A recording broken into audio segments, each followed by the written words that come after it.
আসসালামু আলাইকুম, সবাই কেমন আছেন? আলহামদুলিল্লাহ ভালো আছি। চলে আসলাম আরেকটা বড় ভিডিও নিয়ে।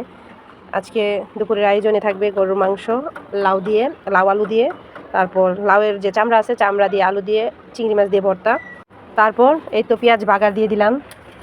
আসলে আমরা বাগারই বলি, কে কোন এলাকায় কী নামে ডাকেন জানি না, তবে আমরা পেঁয়াজ যখন ভাজি তখন এটাকে বাগার বলি। এই তো পেঁয়াজ বাগার মোটামুটি ব্রাউন কালার হয়ে যাওয়ার পর তারপর আদা রসুন বাটা দিয়ে দিলাম, তারপর এলাচ দারচিনি। এই তো গরু মাংস রান্না করতে গেলে ঝাল লাগে, যেহেতু রেসিপি পুরোপুরি করবো না, সেই জন্য এই তো মশলা কষিয়ে নিলাম সামান্য পানি দিয়ে।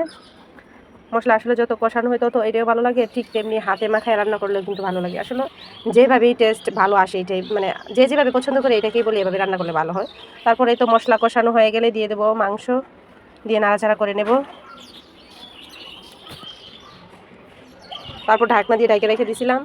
এর মধ্যে কয়েকবার আমি ফাঁকে ফাঁকে নাড়াচাড়া করে নিয়েছি, প্রায় আধা ঘন্টা পর আবার ঢাকনা উঠাইয়া আবার নাড়াচাড়া করে নিলাম। আর এদিকে লাউটা কাটা হয়ে গেছে, সেই জন্য লাউ, তারপর লাউয়ের খোসা, লাউয়ের বিচি দিয়ে ভর্তা করলে কিন্তু অনেক মজা হয়। তারপর আলু চিংড়ি মাছ দিয়ে ভর্তা করব, সেই জন্য দিয়ে দিলাম সরিষার তেল। আর তারপর আরেক চুলায় দিয়ে দিলাম এই তো লবণ হলুদ দিয়ে একদম মিডিয়াম আছে ভেজে নেব। আমি চিংড়ি মাছটা একটু পরে দিলেও চলতো, আমি ফার্স্ট টাইম দিয়ে দিচ্ছি, সেই জন্য ভাজাটা বেশি হয়ে গেছে। তারপর ঢাকনা দিয়ে ডাইকে রেখে দেবো। আর এদিকে গরুর মাংসটা একদম কষানো হয়ে গেছে, তারপর দিয়ে দেব লাউ। আসলে লাউ দিয়ে গরুর মাংস বলেন দেশি মুরগি মজা হয় যদি সুন্দর করে রান্না করা যায়।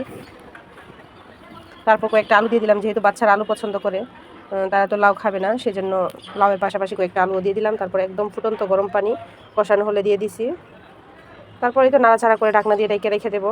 আজকের তরকারিটার মধ্যে আমি বেশি হলুদ দিই না, যেহেতু লাউ দিয়ে রান্না করবো, সেই জন্য একটু সবুজ সবুজ রাখার চেষ্টা করছি, সেই জন্য হলুদটা বেশি দিই না। আর এদিকে চিংড়ি মাছটা ভাজাটা প্রায় হয়ে গেছে। চিংড়ি মাছ, লাউয়ের খোসা, আলু একদম সিদ্ধ হয়ে গেছে, তবে চিংড়ি মাছটা ভাজা বেশি হয়ে গেছে, পরে দিলেও হয়তো। দেখ ফার্স্ট টাইম দিয়ে দিয়েছিলাম। তারপর আপনারা চাইলে পিস নিতেও বাটতে পারেন, আমি বাইটে নিচ্ছি শিলপাটার মধ্যে বাটলেই ভালো লাগে, অনেকটা মিহিন হয়, সেই জন্য। যদি চিংড়ি মাছটা ছোটো হতো তাহলে ঠিক আছিল। এই তো আমার লাউয়ের তরকারি হয়ে গেল, আর যে চিংড়ি মাছ লাউয়ের খোসার ভর্তা হয়ে গেল।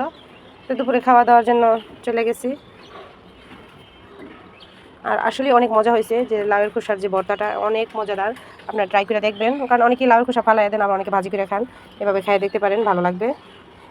আর গরুর মাংস দিয়ে লাউয়ের তরকারি আসলে অনেক ভালো হয়েছে। আমার বাচ্চারা খাইতেছে না লাউ, কিন্তু আজকে খাই বলতেছে যে না আম্মু অনেক ভালো হয়েছে, লাউ দিয়ে এভাবে রান্না করো।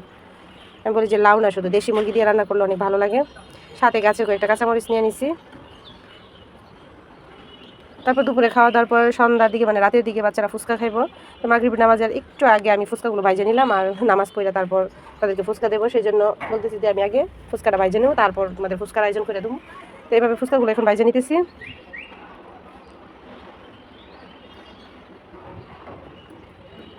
এই তো ফুচকা ভাজা হয়ে গেলে তারপর তো তেঁতুলের টক আমার মেয়ে রেডি করতেছে। আর এই ঘুগনিটাও আমার মেয়ে মানে শশা কাঁচামরিচ দিয়ে মাখায় নিতেছে। মানে ফুচকা খাইতে গেলে যত মজা তত ঝামেলাও কিন্তু আছে, একা হাতে করতে গেলে অনেক কষ্টকর, ভালো লাগে না। আর যে তেঁতুলের যে টকটা, এটার মধ্যে অবশ্যই লেবু দিবেন, লেবুর টকটা দিলেই ভালো লাগে। আজকে আমি বোম্বাই মরিচটা পাইলাম না, সেই জন্য আমি শুধু নর্মালি ফুচকা করে নিয়েছি। যদি বোম্বাই মরিচ পাইতাম তাহলে অবশ্যই বোম্বাই মরিচের ফুচকাটা খাইতাম। আশা করি ভিডিওটা ভালো লেগেছে, ভালো লেগে থাকলে অবশ্যই লাইক কমেন্ট এবং শেয়ার দিবেন। আর এভাবে বাসায় তৈরি করে ফুচকা খাবেন, বাইরে খাইবেন না, স্বাস্থ্যকর না। সবাই ভালো থাকবেন, সুস্থ থাকবেন। পরবর্তী ভিডিওতে আবার দেখা হবে। আল্লাহ হাফেজ।